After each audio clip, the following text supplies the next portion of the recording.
All right. Welcome to the Awaken Beauty podcast. I am Cassandra, your organic beauty, positive mind management, and endocannabinoid mentor. And today we are welcoming back Mr. Dr. Jake Felice.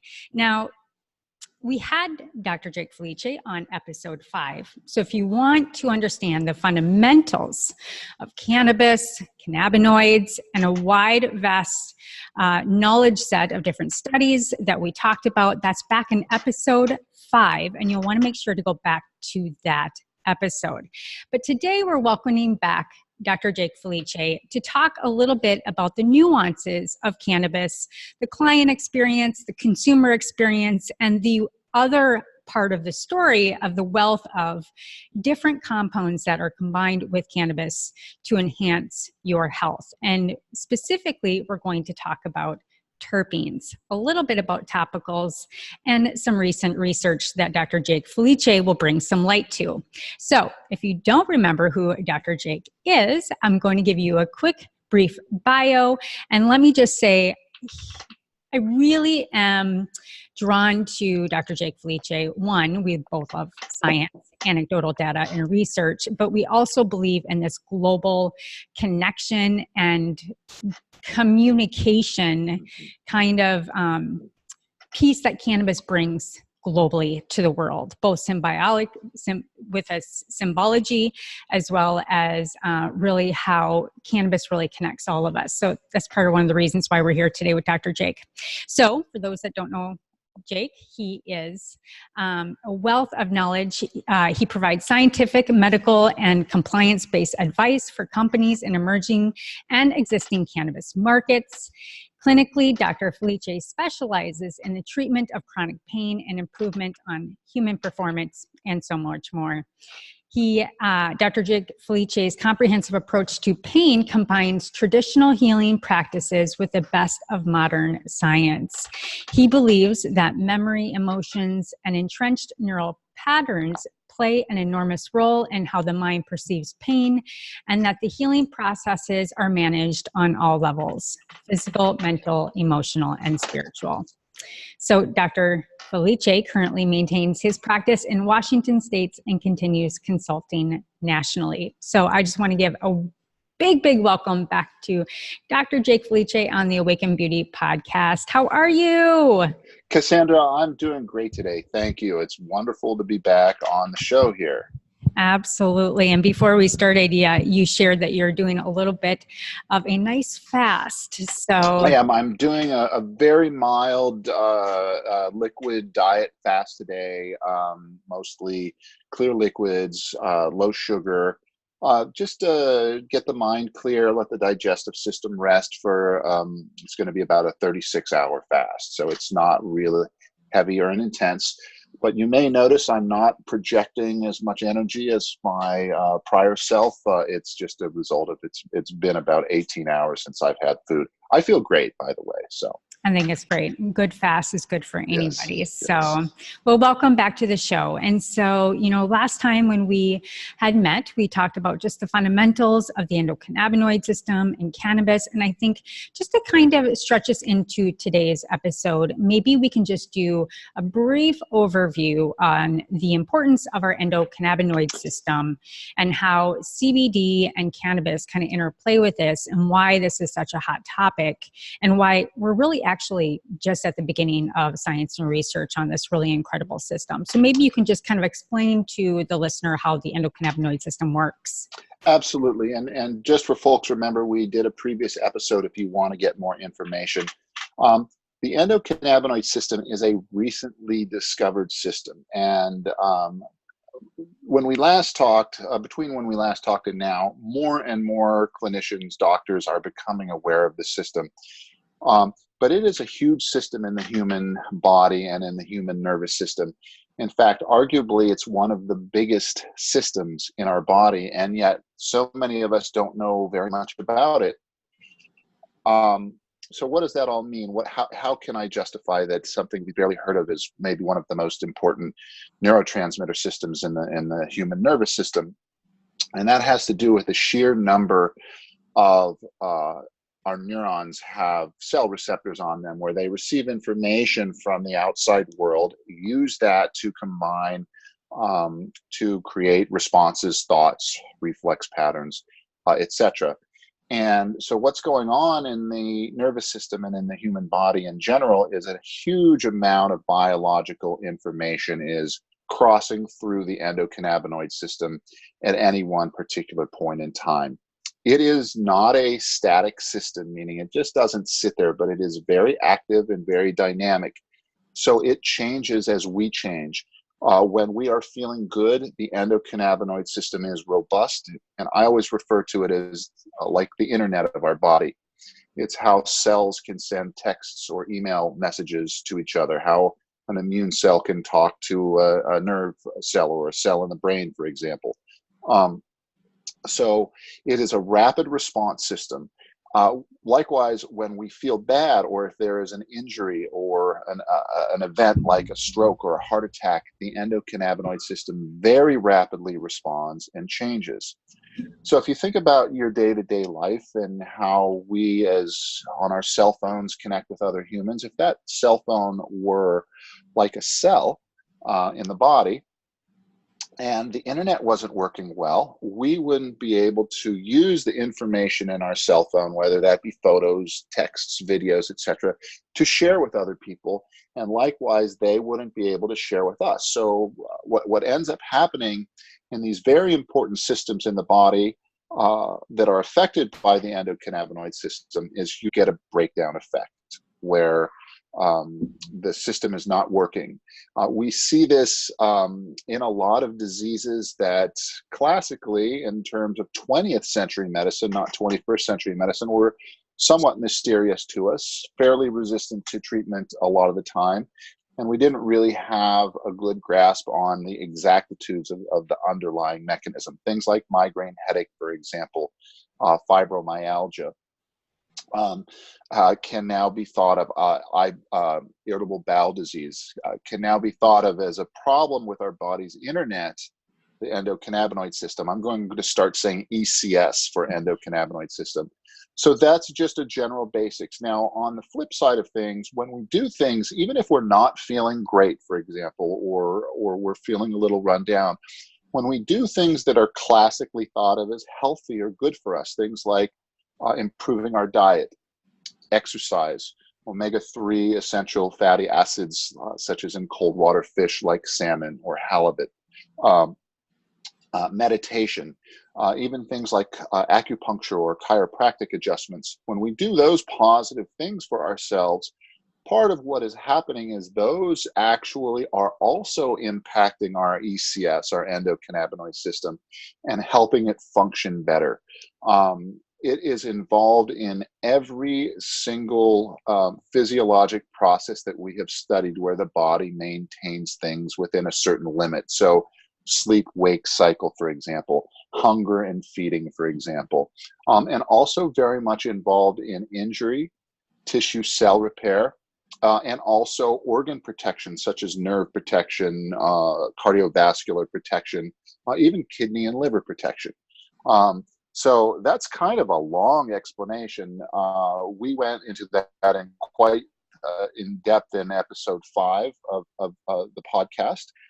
So folks who want more information can feel free to examine that. And did you have any questions or any comments about any of that, Cassandra? No, I don't. And I think that, part of the important thing that we need to remember is, the endocannabinoid system is this, as a self-regulating system, is impacted by so many things. To your point, from massage is a great way to increase your endocannabinoid Fantastic. system. You had mentioned a research study on opera singers and singing. Singing, yes. And when we sing, hey, don't you feel great when you sing? Yeah. I mean, even if it's in the car or in the shower, I think it's phenomenal. I like to sing in the car with other people. I know not everybody likes that, but it's way more fun than even singing with myself. And what are we doing when we are either playing music or singing, for example? We are at the same time we are projecting, but we're also listening. because you have to be matching that pitch so that the nervous system is very activated in the process of listening to or playing or singing music. So it goes to this concept of a system that is both listening and then responding at the same time. Yeah. And that's a fantastic study. Lots of things that we do that feel good and are thought of as good. Massage, you mentioned it. Not only does it feel good, but it's good for us too, right? Singing is the same way. Hugs can affect the endocannabinoid system. Yeah. So I think to go into that just a little bit more on the metaphysical though, because the endocannabinoid system, you know, to the point of singing or to the point of massage, there's all different ways that we can manage and manipulate our endocannabinoid system. And, you know, going back into, and you've done an interview in the past, and you don't know this, but I'm a clinical hypnotherapist. And so when you apply, you know, and you've talked about this in a previous episode with Candace Pert and some of her research, that we can no longer ignore the yin and yang, the frequency, this really beautiful rapport with our body, and how there's all different ways that we can keep our endocannabinoid system in check. And just thinking, the power of our thoughts also creates this frequency for our endocannabinoid system that puts us back into this place of homeostasis and bringing us back into balance with alignment. And so really what we're going to be talking about today are just more tools, a lot more data to back up that we have different pieces, and today we're looking to nature that can really bring us back into balance and be in our most optimal mind body, right? Because Candace Pertz has no differentiation between the mind and body, because there is no differentiation. Just like all of these receptor cells that you're talking about, they're always listening and they're always responding. So therefore, we're in full control of how we listen and how we can help the body respond, from how we think, what we use topically, what we put in our body, and how we want to use cannabis, not as a crutch, but as a enhancement for our health. It can be an enhancement for our tool, and it can be a way for us to shape our reality in terms of how we interface with a stressful environment, potentially. Right. So on the metaphysical side, I want to just talk real briefly about part of what is going on to make this very complex system a little more understandable. Part of what the endocannabinoid system is doing is it is checking and monitoring insides and outsides. So what do I mean by that? That's kind of abstract. So we have a cell, right? And there's an inside of the cell and there's an outside of the cell. Inside the cell are all of the cellular mechanisms that the cell requires to have health, to perform its functions, to reproduce, etc. So part of what the endocannabinoid system is doing is it is measuring changes that are happening inside the cell, and it is measuring changes that are happening outside of the cell, and it is adjusting. And it does that not only on the cellular level, it does that on the level of tissues for your biology aficionados, on the level of organ systems, as well as on the level of the whole organism, as well as how we interact with society. So how society from the outside affects us on the inside, that is an endocannabinoid effect. So things like hugs, for example, laughter from a funny movie, the music will influence us in a positive way. Our diet, things that we take in from the outside to the inside, will positively enhance the endocannabinoid system. So it really is about boundaries and maintaining good, healthy boundaries, which are part of the time boundaries need to be built, and sometimes boundaries need to be broken down. The endocannabinoid system is really, if you think about it in terms of insides and outsides, it might be helpful for folks. Yeah, I really love that. It's just it's really, the metaphysical piece of this, I think, is really, really powerful, just as much as the scientific. So, and then there's, yes, and sorry to interrupt, but it just flashed in.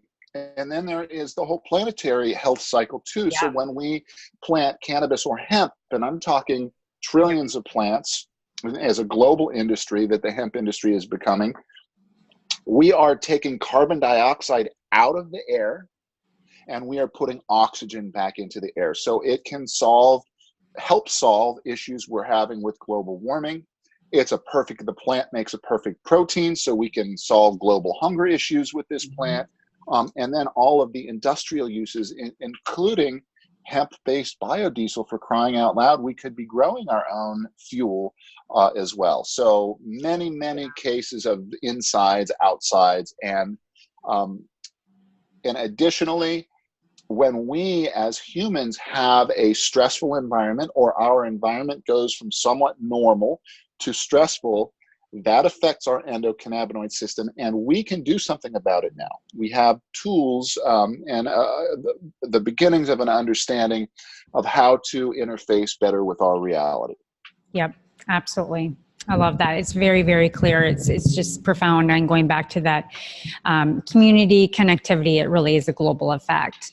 So today we kind of want to, and I know you really love this topic as much as I do, as far as my perspective goes. I've formulated beauty products and hair products and different essential oil blends for internal and external health for probably 15 years. And so I'm not new to the world of essential oils, in which I'm going to bring up first, because this is how the consumer would be first and foremost introduced to what they understand terpenes to be. It's a great entry there. Good. Great so entry into that topic. Oils, what we want to talk about is, we have CBD, we have THC, we have these different compounds out of the cannabis plant, whether from hemp, cannabis, whatever strain that is. But terpenes are that kind of third kind of largest compound weight coming out of these plants. And let's just kind of open up to what terpenes are, and then we can kind of talk a little bit about, if you really are in the cannabis industry, we really get hung up in the chemotypes and the strains between sativa and indica, and how we've always believed sativa to be energetic and indica to be, bringing us down, calming us, and grounding us. That's not the full story, and really how we can use terpenes as both a consumer and myself as a formulator to get very, very specific on what kind of healing therapeutic benefits we can bring to a client, consumer, what have you. So maybe you want to jump in and just give us a wide understanding of terpenes. Absolutely. We can jump into them specifically.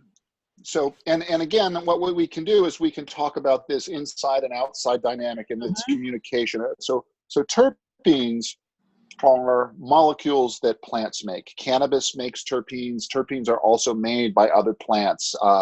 Pine trees will make a terpene called pinene. Which gives you that pine fresh scent, so to speak. Citrus plants will make a limonene or a limonene, which is a citrus-based molecule. Other plants like black pepper, so many plants make terpene molecules. So not just the cannabis plants make terpenes. So lavender is another classic example we'll talk about here shortly. So we have an ability to improve the medicinal aspect of cannabis medicines through terpenes, whether they be produced by the cannabis plant itself or from other plants. Terpenes share precursor molecules with cannabinoids, so they're structurally somewhat similar because they are using some of the same building blocks. And the terpenes are responsible for the smell and the flavor of cannabis. So why is it that a lemon kush smells like a little citrus in there? Or why is it that a certain other one will have kind of a sagey or a piney smell? A strawberry kush will even almost have a fruity kind of a flavor to it. Those are the result of the terpene molecules. And the U.S. Department of Agriculture and other regulatory agencies in the federal government put terpenes in the GRAS category, GRAS, generally recognized as safe.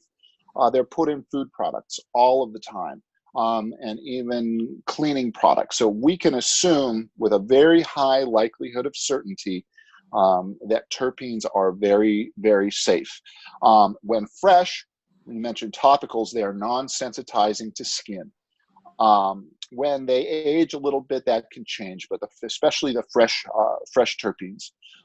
Terpenes will also interact with our cells and provide information to our cells. They can act on enzymes. They can act on second messenger systems, which are communication molecules, neurotransmitters. So they produce they're very safe, and they produce physiologic effects. Now, why in the world are plants making these molecules? They make them for a number of reasons, but generally they're stress molecules for plants. Plants will get different types of stress. One type of stress that plants can get is not having enough nutrition in the soil. When there's not enough nitrogen, the plant will respond by making more terpenes. Or if, and plants do this a lot. The French have a saying about wine. In order to make a great wine, the grapes must suffer. And what they mean by suffering is usually hot, dry days and cold nights. And so those grapes out in the fields, wilting under the hot heat of the sun, they don't produce terpenes, but they'll produce flavonoid molecules, resveratrol, etc. So plants will frequently do this. What the plants use terpenes for one of the stress that plants have is that they are frequently eaten by other things. Some plants, like apples, actually want us to eat them. Other plants don't want you to touch them. When a plant has a role in an ecosystem where it generally wants to avoid being eaten, it will produce molecules that affect the insects or the herbivores that are feeding on it. Typically, those are terpenes.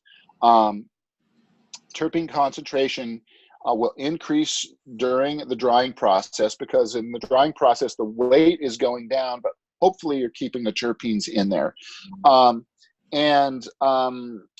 As I mentioned, terpenes aren't consistent even within the same plant. So, for example, the top of plant A and the bottom of plant A, same plant, are going to have different terpene profiles. For example, up in the upper flowers, we'll get a lot of the lemon and pine that protect the plants from being eaten by insects. That's one of the reasons an insect or a lemon rind or even an orange rind is so bitter, is because it is preventing, there's something delicious inside of there, but it is also a preventative, the outside is a preventative barrier. And then other compounds at the bottom of the plant, like beta-caryophyllene, are designed not to work against insects, but to work on mammals, squirrels, rabbits, friendly forest creatures we typically think of, but they're not friendly if you're a plant. Mm-hmm. So, yeah. And again, we mentioned that there was an environmental piece to the terpene production, but they are also very much genetically predetermined. So you mentioned chemotypes. So I want to just go over a couple of real interesting studies. We can take rodents who inhale terpenes from the air, and we can see, you can measure their movements literally with a camera before the delivery and after the delivery. And so, for example, certain uplifting terpenes, you can literally see the humans moving, the animals moving around more quickly. And in humans, we can see positive effects from them even at undetectable blood levels. So think of aromatherapy. You get just a whisper of that rose essential oil, and it affects, rose is very good for grief, for example. And so you get just the littlest wisp of that rose, and all of a sudden there's a momentary release. Some studies are showing strong serotonin activity. So some of these are actually landing on known receptor systems and causing relaxing or anxiety relieving effects.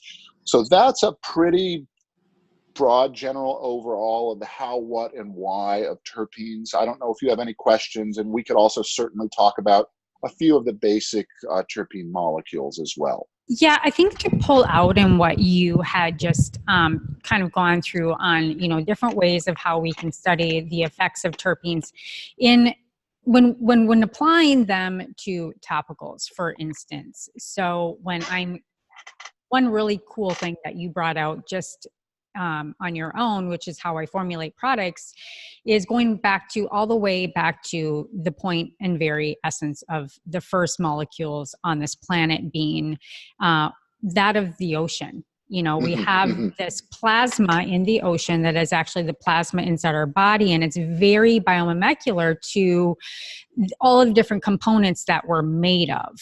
And so what I'm getting to is how we formulate is we put all of the closest biomimetic products that we can into a product so that the body can invite them in and have a conversation with them so that they're actually therapeutic and can bring benefit in a very symbiotic way.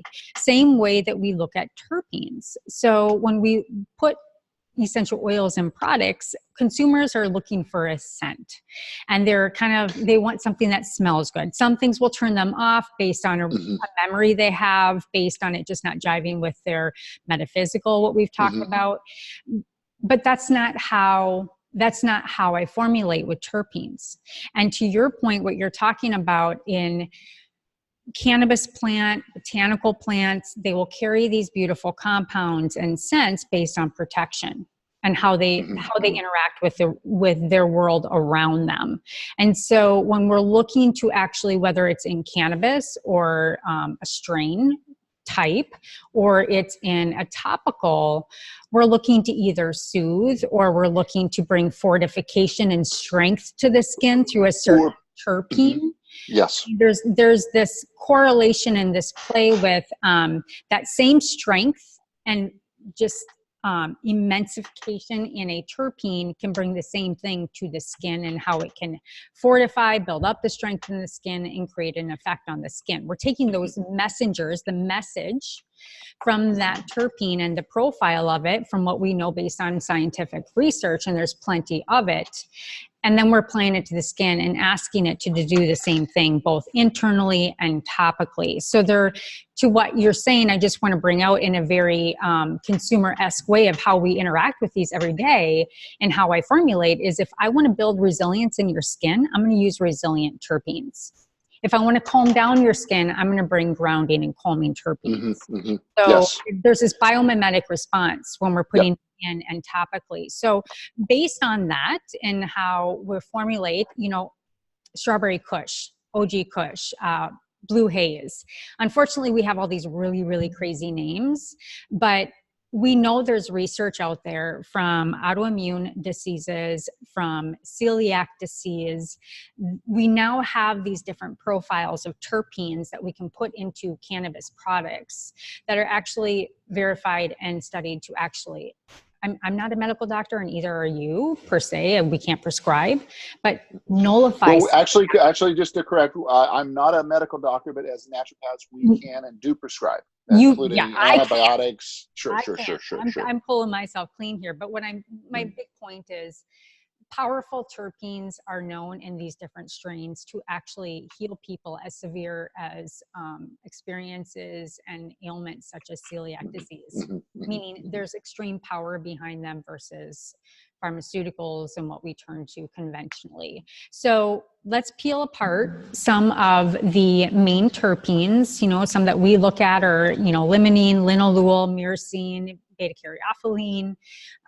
They have all these different attributes. So let's just open up a few of them and we can talk about that. Sure. So you mentioned myrcene. So part of the terpene choice profile, part of what you can think about is what are you looking for in the plant? So are you looking for itch relief in a topical, for example, or are you looking for a strain that will allow you to have pain reduction, but still not be cloudy in your head so that you can do some form of functioning, even if it's simply just cooking a meal or something along those lines?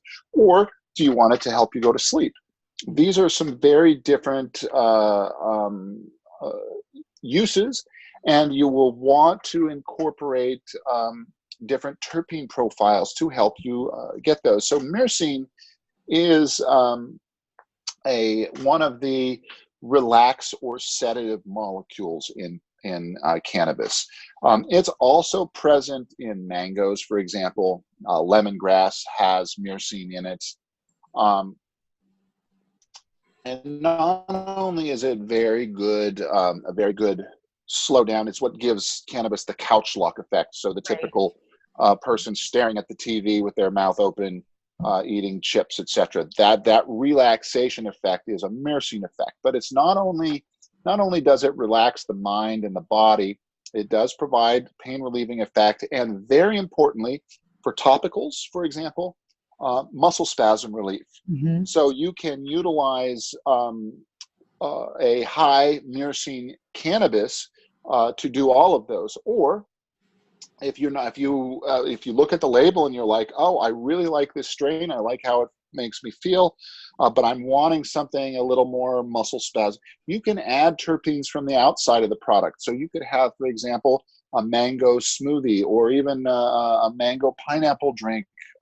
Something, a lemongrass tea, for example, will have myrcene in it. So you can add it from either using it with the cannabis plant or from the outside. So a lot of the times, as you mentioned, Cassandra, when formulating, you're looking at the price of, as a manufacturer, the cost of the goods that go into it, and you can maybe get the myrcene molecule much more affordably from a non-cannabis plant and add it. This is why a lot of botanical formulations use multiple plants. So let's just stop right there for a second, because I think I want to kind of pause right there, because when you're looking at how you're formulating a product with terpenes and essential oils, it is a commodities market. And terpenes, meaning essential oils, can be very expensive. Okay, so to your point of rose, we have to, squish up and stomp on, thousands of pounds of rose petals to get the very minute piece of 50,000 rose petals to produce a single ounce of the oil. It's very, and I'll tell you what, don't just buy any rose oil. Yeah. And compare them with each other. A Moroccan rose, an Egyptian rose, just go and smell a bunch of them. They're not all the same. Even within the rose family, there are differentiations. So yes. Yeah, I have a beautiful rose otto that we blend. It's just incredible. But the experience that you have when you have this rose, that metaphysical, that energy that rose brings, is absolutely out of this world. But when you're looking at a cannabis product and you're looking at, let's say, a CBD product, because that is the most vastly sold cannabis on the market today, there is a very big difference on taking certain strains and an end product that has meticulous, strategized terpenes put in for a therapeutic response. And this, a lot of consumers will get very confused. Well, why am I, well, there's 2 points, quality, and then there's another point of how it's actually blended and what the strategic effect of the product is. But you're going to get into higher price ranges when you have terpenes that are put in for specific reasons and therapeutic benefits versus just, all slam it in, throw it into some MCT oil and call it an entourage effect product. That's great. But the minuteness of the terpenes and how you can manipulate a product with these terpenes is why our product, and why some products with CBD are going to have higher amounts of therapeutic effects, more strategic study behind them, and more consistency. So, as we kind of can float down, let's maybe go into limonene, why, it's got this antidepressant. Absolutely. So you mentioned this, and a lot of people think, oh, we need studies. Well, actually, we have human studies now with D-limonene, and there's something called a Hamilton Depression Score. So we can actually go through and give an accurate or a relatively accurate number in terms of gauging changes in somebody's depression. So there's a tool, and depressed patients exposed to citrus in the air show a normalization of their Hamilton depression scores, and like many things with cannabis, they reduce their antidepressant medication. So that is a peer-reviewed study. It is, as I mentioned, an antidepressant through inhalation. It also affects serotonin, and that may be the primary cause, or it may be a kind of a synergistic cause, but actually will affect serotonin pathways.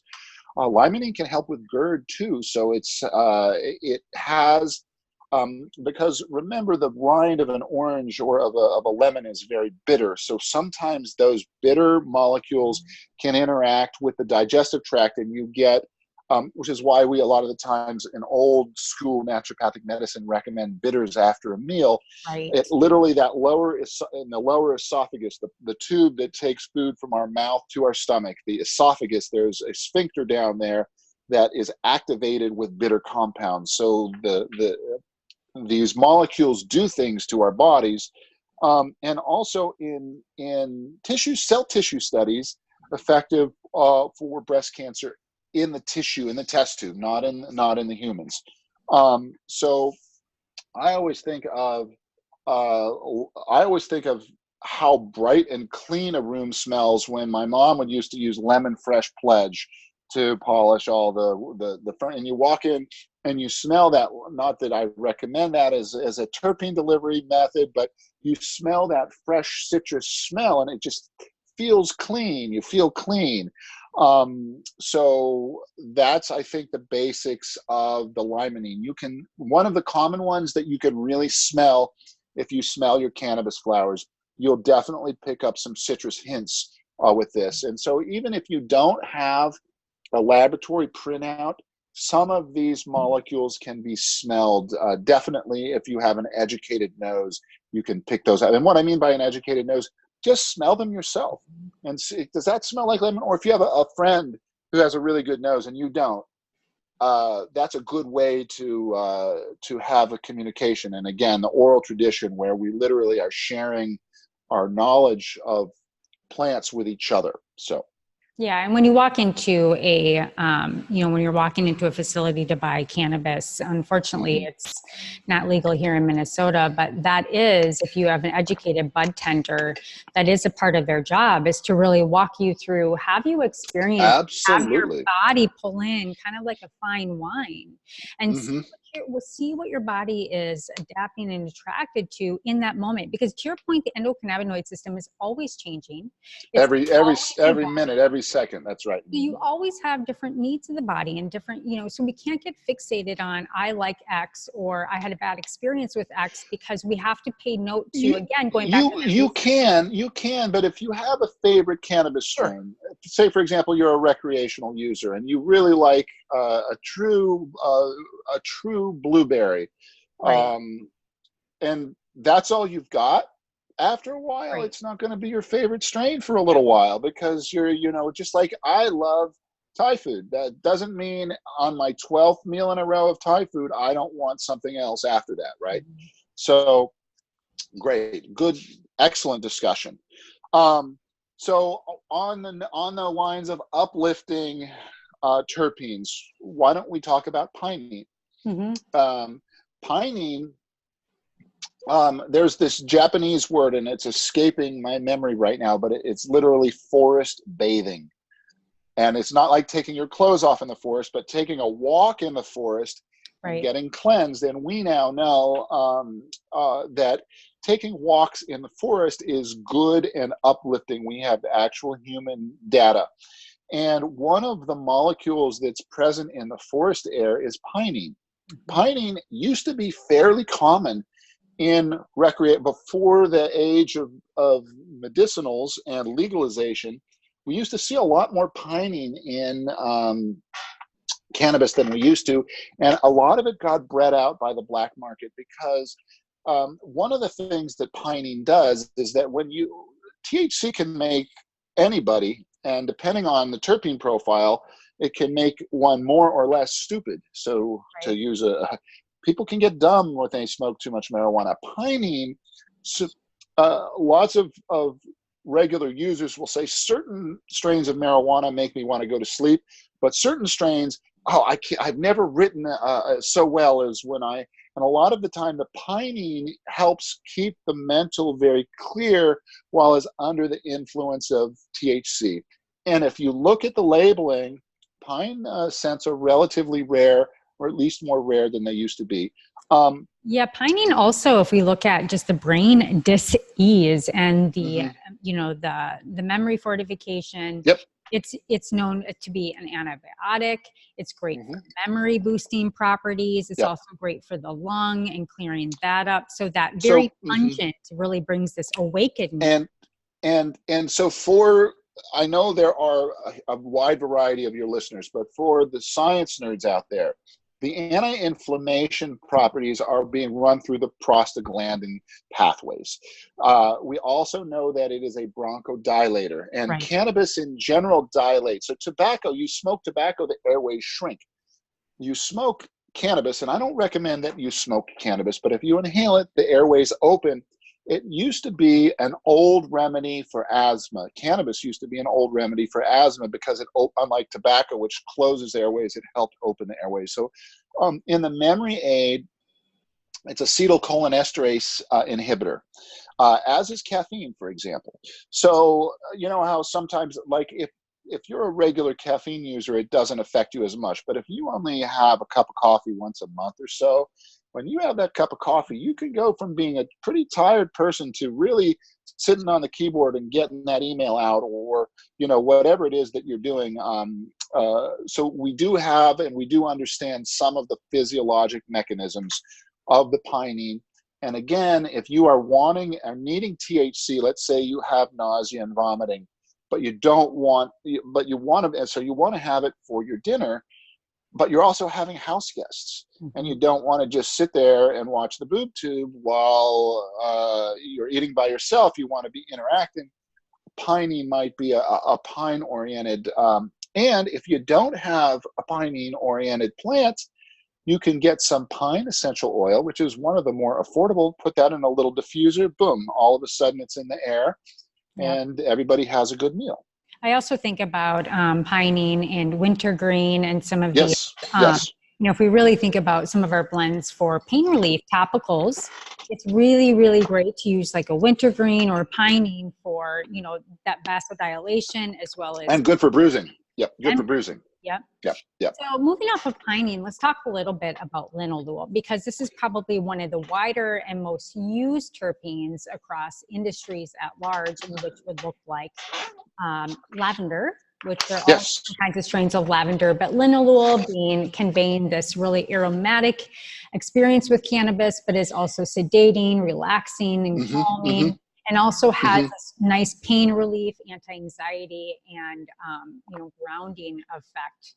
So maybe if you can talk a little bit more about linalool. Linalool is wonderful in a topical. If you are making formulations either for yourself or for, meaning I'm going to make some coconut. One of the great things that linalool will do is it takes away the veg smell of cannabis. So if you want a better smelling product, it's a good one. I mean, granted, the pines smell nice and the lemons smell nice, but a little bit of lavender goes a long way in terms of does a nice job the fragrance. Kind of round. It really does. Yeah. In terms of anti-anxiety, absolutely yes, and it modulates the GABA, which is an inhibitory neurotransmitter, and glutamate receptors. So it aids in the anti-anxiety effect. And we know that when we do an inhalation of the lavender oils in animals, it calms them down. So we had a prior animal study where they pumped the citrus fragrance, and the animals get more alert. You pump in the linalool, the lavender fragrance, people get relaxed. All you need to do is walk into any store where they sell botanical products and smell the lavender pillow. It really takes an edge off really quickly, especially that first blast. The pain relieving effects are on adenosine receptors, so we have somewhat of a mechanism of action that we understand that way, and also can be really good not just in an atmospheric product that goes into the air, but can be really nice on in a topical as well. So Yes. Could we please can you explain a little bit more when you say has an effect on adenosine receptors? Because this is a really big receptor. It has a lot of different places in the body. Sure, Explain sure. what adenosine Yeah, receptor is. adenosine receptors are important for anti-anxiety, which I had mentioned. They also contribute to vasorelaxation Mhm. and smooth muscle relaxation. So anything that does vasal relaxation will also usually calm the gut, so to speak, and are also involved in cardiovascular function. I know a little bit less about. So it has the adenosine receptors don't do just one thing. They do a number of things. Yeah, that's Also, great. CBD lands on adenosine receptors too. So, and they're not the same molecule, so we can be getting either additive or synergistic effects. We don't know which they are yet. What's the difference between an additive effect and a synergistic effect? An additive effect means that it just adds, you add 1 unit, it gives you 1 extra unit of effect. You add 2 units, it gives you 2 extra units of effect. That's an additive effect. A synergistic effect is if you add 2 units, 2 extra units, it might give you 4 times the effect. So it's greater than the sum of the parts as opposed to this additive, which is the sum of the parts. So it can also, the linalool can also positively interact with CBD. And again, what else does CBD do? It lowers blood pressure and relaxes those blood vessels. So we're starting to see, when we look at the receptors, we start to see the overlap between some of these plant molecules. Great. So we've talked about myrcene, we talked about pinene, linalool. We've also gone over limonene. Those are kind of the top ones. Mm-hmm. Mm-hmm. Beta caryophyllene is Yep. another really great one. So we find that in peppers. We find that in kind of capsaicin, and the beta caryophyllene is found in a lot of different strains of cannabis, and it has a really, really significant role. And one reason that I really prize terpenes is that when you think about, I explain it like a flock of geese, and you Okay. have that very, very head of the flock of geese and all these behind the geese. That's kind of what I accentuate the essential oil or terpene to, is it helps the product. We've talked about the outside and the inside Mm-hmm. of the Mm-hmm. cell, but the terpenes can actually help the product get into and drive over the blood-brain barrier. And I think that beta caryophyllene is one of these specifically that really, really helps as a carrier to dig it deeper and through the blood-brain barrier. I do believe that to be true, yes. And beta caryophyllene also lands on cannabinoid receptors. And also I'm not aware of studies in cannabis, but myrcene in non-cannabis studies also affects blood-brain barrier. So you can actually sometimes get more of the effective chemicals in. Again, plants will use the terpene to inhibit insects and animal eating. And also what the plant does is the terpene, because I kind of like the smell of beta caryophyllene. It kind of smells clovey, Yeah. like if you've ever smelled a clove cigarette, but I like it. Some people don't necessarily like it, but the plant uses it to drive away the insects it doesn't like, but there's a type of insect that it likes. You know how like roses like ladybugs because the ladybugs will eat the aphids, right? Mm-hmm. The plants that use beta caryophyllene will attract these insects called lacewing insects, and those lacewing insects will eat the insects that the plant doesn't like. So there's the same chemical pushes the type of insect that it wants away, and it brings the friendly insect to it. So these molecules, again, are designed to work on the receptors of other organisms, so they naturally have parts of them that will fit our receptors. The anti-inflammatory effect and pain-relieving effect occur at very low concentrations, which make them ideal to put in a topical. You could also take it internally. One of the best uses for beta caryophyllene is if you've had too much THC, usually with an edible, and you're just having a bad time, and it's not fun, and this is not what you asked for, and you wish you didn't take that much. take a peppercorn, put it between your molars, Mhm. bite down on it, and kind of like a smelling salt, it can kind of break that negative thought pattern cycle that the THC can cause. It's also stomach protective. Mm. So if you are doing pain, if you're a chronic pain patient, one of the hugest problems with NSAID medications for pain is that they're terrible for the digestive tract. Yeah. I mean, really bad. They cause people to the GI complication of NSAID cause a lot of people to die. Not hundreds of people every year, but thousands of people every year. Yeah. And that's well established in the literature. And then there are other strange things that it does, like it has some anti-malarial properties, so that Plasmodium mosquito does not like the smell of that black pepper, and so will stay away. Mhm. I think, and this is an important clinical pearl, for any neurodegenerative disorder, multiple sclerosis, Lou Gehrig's disease, or even neuroinflammatory disorders or seizure activity. If there is a neural component, I think that is one good time to add extra terpenes. A product that's higher in beta caryophyllene is going to have markedly more beneficial effects. A number of doctors are reporting this. This is something that is more based on physicians' clinical observations. I'm not sure that there are specific studies on this, but very apparent in epilepsy patients, for example. So I think beta caryophyllene is a very, very important. It is also both a sesquiterpene, which means it's a terpene, and many people consider it a cannabinoid as well because it lands on cannabinoid receptors. So very interesting molecule. That's really fascinating. Mm-hmm. That's great.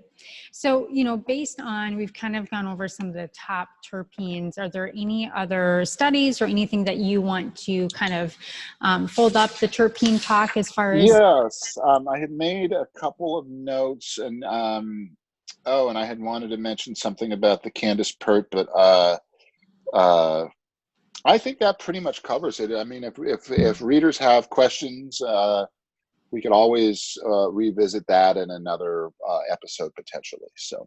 Yeah, no worries. And so I think some things to remember is, how much essential oil or terpene is in a product can affect a product, what kinds of terpenes are in there. And so what I love about this conversation is there's so much more to cannabis, CBD, and THC. And when you really want to get into the nuances of healing and the benefits of these different plants, what Jake has really, really eloquently gone over is just this push and pull with the plants and how they coexist with nature and how we can use this coexistence to our benefit because we understand and we know what they do. Right.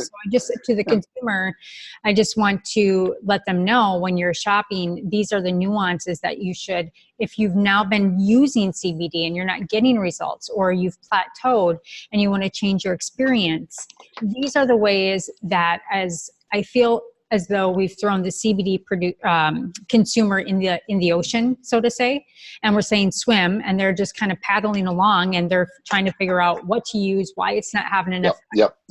These are some of the things to look at and to ask a professional and whoever you're getting your CBD from specifically, what kind of terpenes do you use? Yes, and we know that the single molecule CBD is vastly inferior, and I hate to say this because it has some beneficial effects. Yep. I have personally used CBD isolate myself and I get an effect, but you can enhance the effect for whatever it is that you are going for. And it also gives you as a consumer a really unique opportunity to participate in your own healthcare, your own self-care, and to manage not only your health, but to manage how you interact with the environment. By enhancing the endocannabinoid system, you reduce the anxiety-provoking influences of environmental change, which, there's so much, we all can relate to that as modern humans. I'm sure everyone listening can relate to that. Anything more on that? I had wanted to chat about I've been getting a lot of questions about some of these liver toxicity claims in a lot of the literature. Is that something you wanted to segue to, Cassandra, or do you want to do a little bit more on that prior topic?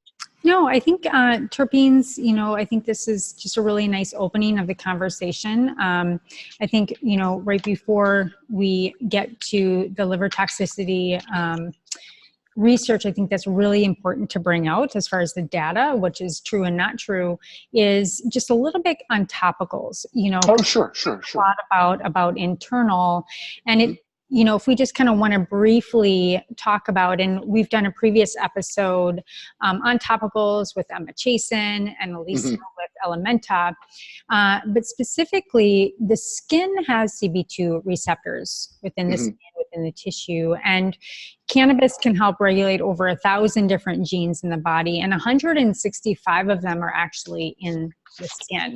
And so we have this communication within the CB2 receptors within the skin. And so to kind of curtail with terpenes and how they help drive it better, deeper into the skin.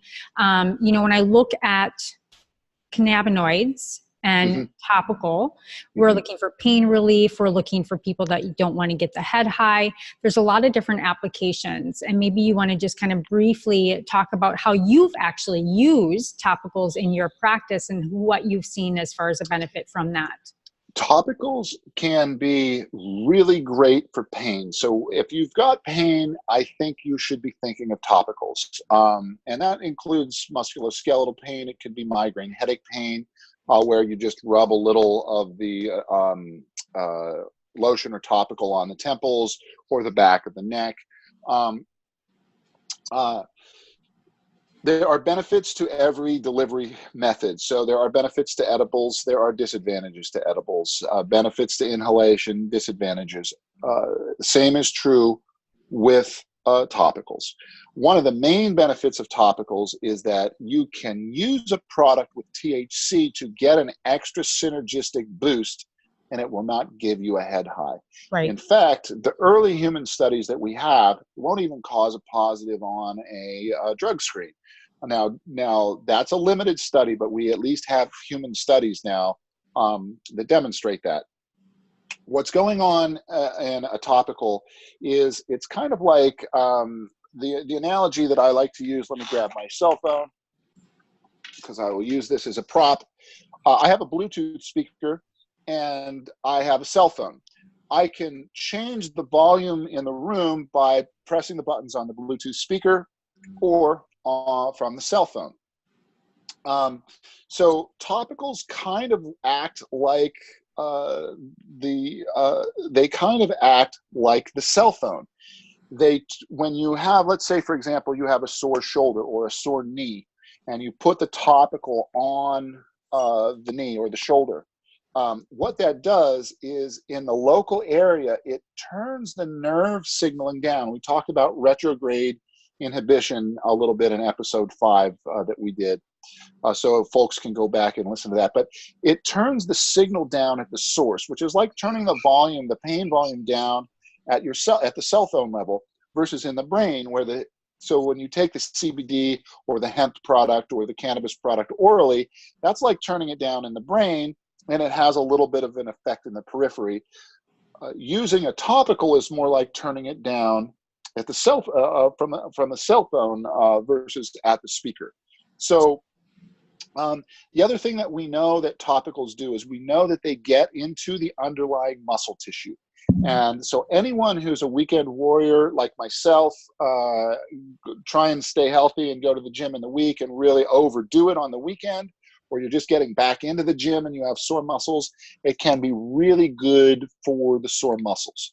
But what else it's doing is it does have a central acting part where when we put the topicals on the skin, they are somehow also getting to the pain centers in the spinal cord. So the body is somehow either transporting them or they are diffusing up a meridian line somehow. We don't know exactly. but they are getting into the spinal cord, so there is actually also a central effect. Additionally, excellent CBD, even at low concentrations, is a very good antibacterial, which includes for MRSA, but it also includes for acne, which is a bacteria. So it can be really good for acne. Hemp oil in and of itself has an SPF of 4. So just putting hemp oil without any cannabinoids on gives you a layer of protection. But if you add the CBD, that can add an additional layer of UV protection, and it can, if the ultraviolet gets through and into the skin cell to damage the DNA, there are protective elements of the CBD that can actually also help there. Plus, if you happen to get a burn from the sun, a sunburn, it can help with the pain. A topical can also help with itching. Itching in the skin biochemically has similarities. It's like nausea and vomiting of the digestive system. Itchiness of the skin can be hard to treat, and topical cannabinoids as well as central cannabinoids are very effective. So if an itching will drive you mad, if you've ever had poison ivy or chicken pox as a kid, it will drive you mad. Well, and not only that, but if we look at, we look at psoriasis, we look at eczema, to put it into like real term, what women are looking for from a topical, I'm putting in a women's perspective, CBD can help with anti-aging. Why? Well, anti-inflammatory effects. So it has also helps with collagen synthesis. Yep. Helps with protein and collagen synthesis and turning that back on, which goes back to how it helps with apoptosis and helping regulate healthy cell death and cell new birth. And then it also can help with moisture balance to your point, having this just as internally it has this homeostatic response. It's going to, it's going to help turn down the cytokines, throwing off the alarms and anti-inflammatory for acne, but then also help with that sebum production. If it's producing too much sebum, and then it's also going to take down the sebum. So, I think to end our conversation on topicals, we can really see that CBD and maybe the benefit of a little bit of a THC, although I think there are studies that CBD actually helps the skin more than THC as far as receptor type interaction. The interaction with this bidirectional cellular reaction with CBD is an important one. I think that the caution that I would bring as a formulator and someone who sells topicals is this: biomimetic, is it bioavailable, and how is it made? Because there's a difference between a lotion and putting on a transdermal through a lotion with a water base versus a topical with an oil or a balm base. A balm is going to last a little bit longer on the skin for a topical local area relief, whereas a lotion is going to be, the half-life is used up a little bit sooner and a little bit faster. The second thing would be the amount of milligrams in the product. Now, I've heard that 200 milligrams per ounce is the minimum that usually is needed to get a actual effect. So 50 to 20 to 50 to 100 milligrams in a product. It all depends if you're using it every day. It depends if you're using it for pain relief. So we have to get educated as a consumer of just throwing a little bit of CBD in a product is not going to bring therapy. And consumers pay attention, because it's not about the price of the bottle. Bottle A could be small and at a higher price, and bottle B could be big and at a lower price, but the smaller bottle is the better value because you're getting more cannabinoids per your dollar spent. Additionally, you mentioned with topicals concentration. It's pretty apparent, and mostly from animal studies, but it's pretty apparent in the literature that it is dose dependent, meaning you will get better relief from a topical if you use more or use a product that is more concentrated. So be an educated consumer, spend your dollar wisely, and do a calculation. It's like, how many milligrams am I getting for my $30 or for my $20 or for my $40? Because when you start doing that, you'll start to see a lot of differences in products. So exactly. It's a really important part. And then the other thing is that I think that THC plus CBD as a topical, there are also animal studies showing that there is an entourage effect with that. And so if you have a hemp-based or a CBD dominant topical, you can actually enhance it with a tincture, get a little spray bottle, put that on, and the alcohol in the tincture will also help drive the cannabinoids into the skin. So you don't just have to use one product. Also, there are other topicals. Traditional Chinese medicine uses a tiger balm. Tiger balm is naturally high in beta caryophyllene, so you want to get a little extra beta caryophyllene in there, put the cannabis product on, rub it in, and then you can follow it up with a little bit of tiger balm and get that kind of that heating sensation. Part of that are from some of the terpenoid molecules that actually cause that effect. So topicals are wonderful. Think of them for pain. Think of them for itching, and you can also think of them for muscle cramps. That could be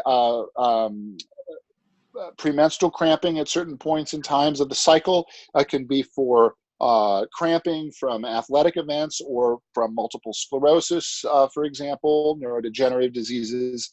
Arthritis. And also think of topicals for muscle soreness. Arthritis is also good, especially in the hands, because those knuckles are so close to the surface in the hands and the feet. Now, if you put a topical on your feet, you need to be very careful as you're walking across the floor, especially if it's in the bathroom, because those oils or lotions can make things very slippery. But other than that, topicals are very well tolerated. Their major downside is that they don't work for a long period of time. So after about 3 or 4, maybe 5 hours, you need to apply more to get the same effect. Yeah, I think that's a good point. So a topical, you can expect that between, I think 3 to 6 is a half-life of a topical, and internal, you're going to get somewhere around a half-life of 11 hours. Yeah. So, and also, I'm very skeptical of many, but not all, patches. And here's why. I read the patents, and all of the patents are talking about the technology is getting everything up into the skin. Now, we know from studies that you can get a plasma, which is a blood concentration of CBD, way, way up near the 100 nanogram per ml concentration with a topical. But just because it is a patch and it has a patent, that patent is taking everything up to the skin. I have yet to see a plasma curve from a patch. That's what I need to see. I'm not saying that they don't, but anyway, there's some nuances there. There's some nuances there. I have written a couple testing companies, because you need it sounds gross, but you need a pig ear test. And you know, for topicals, this is why it is such a touchy subject of stop and go, because CBD is okay cosmetically. You know, it's safe to use in cosmetics. It's okay for topicals, but therein lies the issue. We don't have enough research to understand once it applies, we may feel the effect, and we understand the broad use and maybe how long it will last based on consumer experience. But we don't have the actual data of how much is actually in the body, how it's working with the body.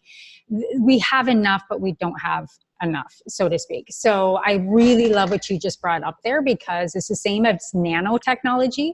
For one of our products, we use nano because we're looking for a very specific response. And then most of our others, we use at least 1,000 milligrams per, you know, at least 300 per ounce. So a 1,000 milligram per 8 ounce based on a full entourage, because I know that I have more components with it. So I need a higher vast amount of cannabinoids versus a nano, which is 50 nanometers in size, which is the same size as the pore. So it's going to get in deeper. There's all different ways that people are going to try to prove their product to you, but I mean, take it with caution, and we need more studies. And what I encourage is, because topicals are extremely subtle, and you may not, they may be working and you don't know it. And what in the world is you mean by that is, when my pain goes from a 6 to a 4, what happens to my brain and my experience? I feel pretty good. I'm having a good afternoon. I'm at a 4. I'm able to even forget my pain for short periods of time. At a 6, it's always there. and it really slows me down. But so you're feeling good, you might even forget that the pain, we really notice when you go from a 4 to a 5 to a 6, you notice right away. But when you go from a 6 to a 5 to a 4, you might not notice. So give your pain a number, put the product on, and wait literally 15, 20 minutes. Yep. Check in with your pain again. What most people will experience about a 2-point reduction in the pain scale. It's not going to take a 7 to a 0. For some people, if you're lucky, it might, but it will take a 7 to a 5. It'll take a 6 to a 4. So for me, I will frequently have patients who say, oh, it doesn't really affect me. And then I'll have them do this little test, and then they'll say, oh, you know what, really, it is giving me, and it's a mild relief. It is not, and also that 2 points you get from a topical, if you use an additional oral product, you might be able to get 1 or 2 more points. So the 2 points you get from a topical is going to be above and beyond what you may get from an oral or an edible product. Yeah, for I think that's a good point. And usually when we're suggesting products here, I always, if you've got an arthritic or a high pain locally, I always recommend doing a internal and a topical, taking a journal, writing it down, because, you know, the receptivity, it's the communication and what is the message the cells are receiving. And so internally, hey, stop, slow down. Topically, hey, stop, slow down. You're kind of getting the brain and or the mind body to recognize that it just needs to calm down. So I think both therapeutically are really great to use together if you're a chronic pain client. Now, Yeah. Dr. Jake, I would love to hear your thoughts on these liver tests, because Sure. liver toxicity has come up in the news and they're trying to scare the cannabis industry and consumers, but let's lay it down, brass tacks on the table, and So clear you always have to be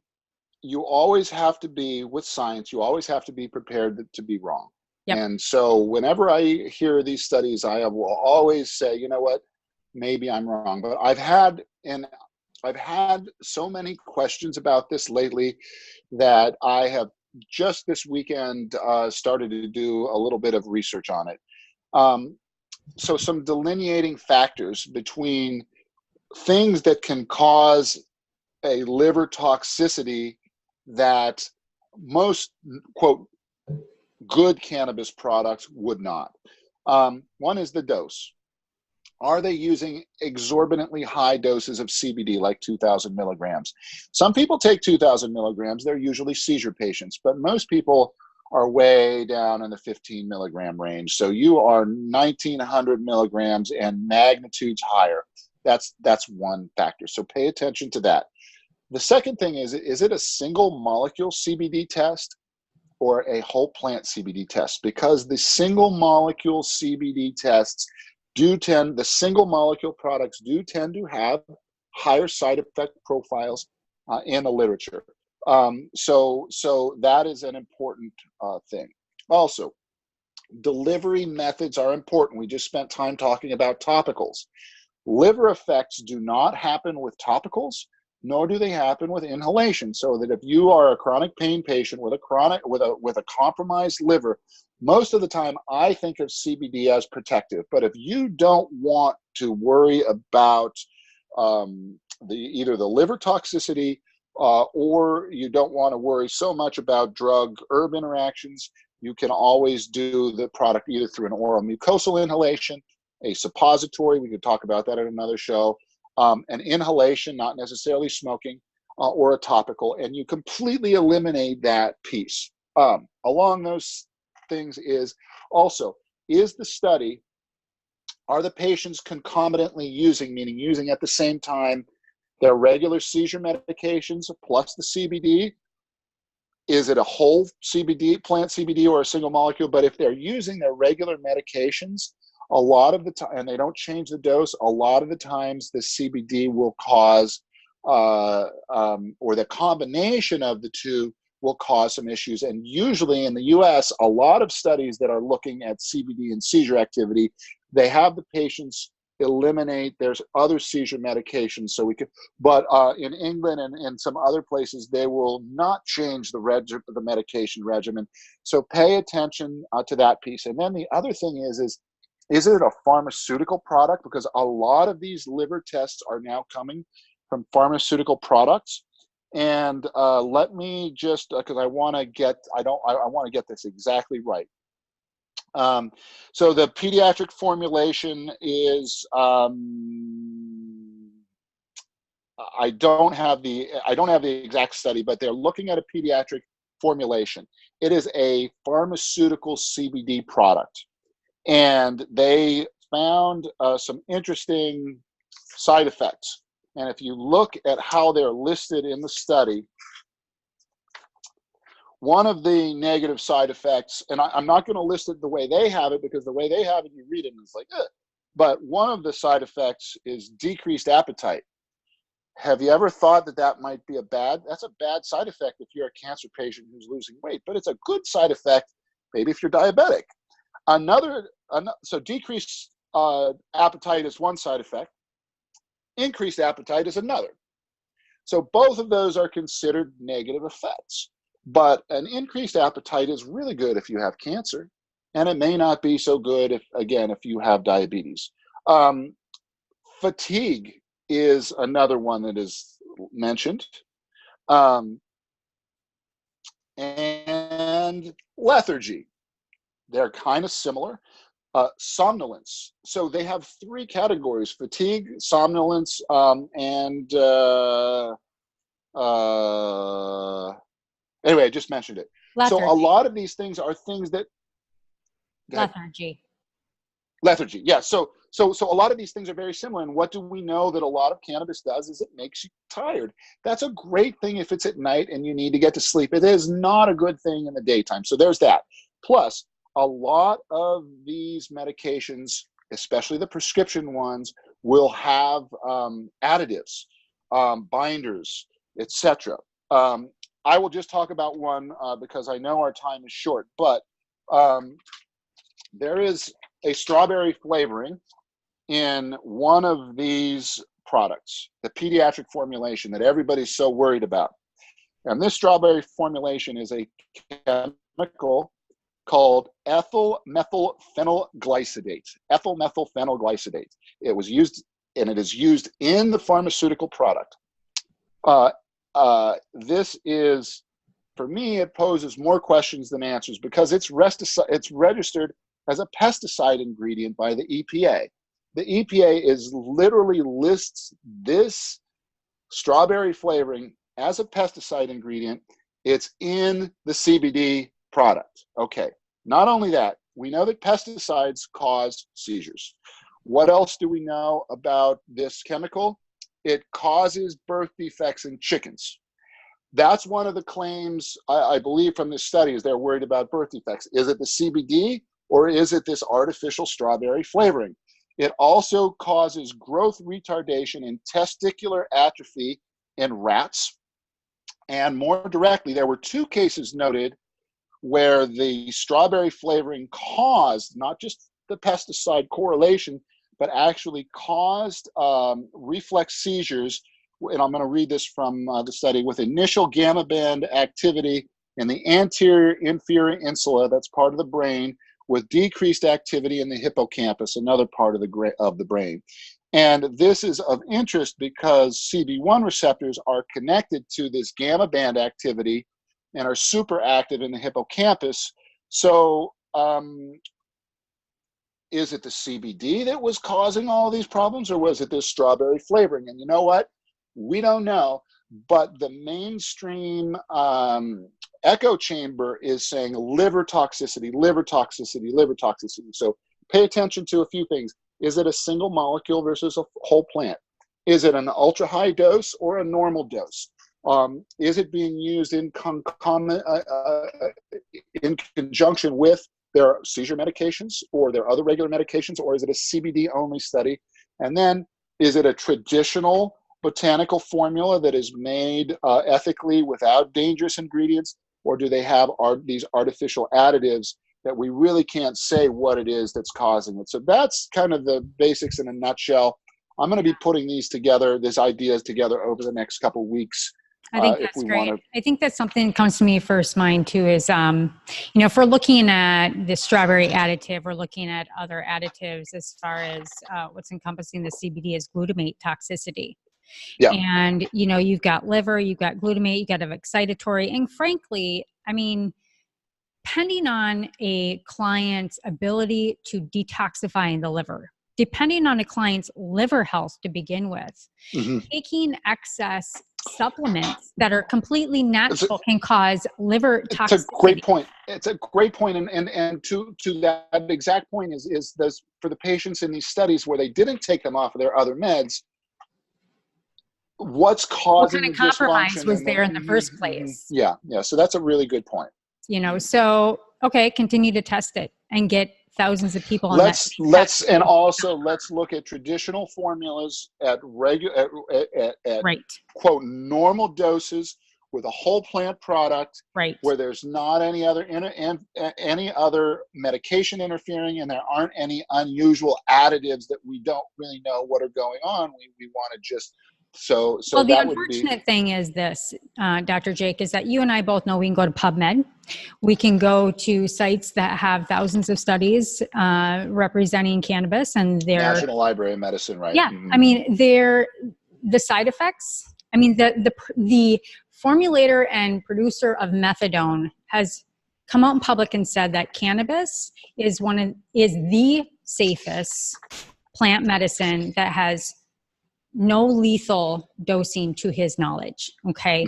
So I think we have to, again, look at the big picture and, to your point, we're looking for cannabis in all of its natural components that is really healing, has the metaphysical, who produces it, has this incredible energy behind it.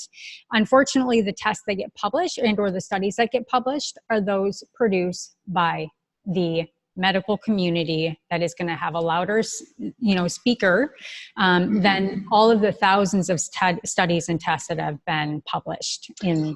And also there is a conflict of financial interest, because one of the very clear things from the literature is that people using cannabinoid medicines are taking themselves or reducing their levels of multiple classes of medications, not just pain medications, right, which are very important, but also other medications as well.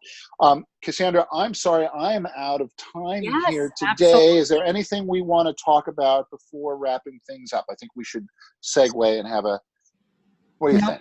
This is great. Okay. So I just want to thank you for your time. And at the end of every episode, I always ask the guests, is there anything that specifically for you uniquely that you've awakened to and from the Awaken Beauty podcast? Yeah. I think that the thing that I am awakening to is that I've mentioned it earlier when we were talking about the metaphysical aspects of this plant. I think that this part of this plant, what this plant does is it breaks down inappropriate boundaries, and it also can help establish safe, healthy boundaries. So it really is about managing the inside and the outside, whether we're talking about the inside of a cell versus the connective tissue matrix, which is surrounding it, or the inside of the liver from an organ perspective versus its interface with the blood or with the kidneys, etc., or how we as humans interact with society. So PTSD in cannabis, for example, you have an environment that is causing a horrific memory. So that's an inside-outside thing. The establishment and maintenance of appropriate boundaries involves both building good ones and breaking down bad ones, and cannabis does both of those. That's kind of what I have been thinking about as far as this plant goes. That's really rich. You have a great podcast. Your approach is wonderful. I would love to be back. I know you've got a lot of guests, but I would like to thank your listeners. And where can we find you? Thank you very much. Where can we find you? Yes. I would say you can always Google me and find me at my website at drjakefelice.com. You can also find me on YouTube. Feel free to go ahead and subscribe. I'll be posting our videos there as well. And that's where you can kind of hear some of my other thoughts. And I'd also be super happy to be back on the show anytime you would want me. So thank you. Dr. Jake Felice. Okay. I truly appreciate it. And thank you, Awaken Beauty listeners, for quality CBD products. Go to evoqbeauty.com, evoqbeauty.com. Make sure you like and subscribe where you listen to podcasts. Find Jake over on his own channel as well. And thank you for your time today. And in the meantime, stay sane, get sleep, and bring your sexy back.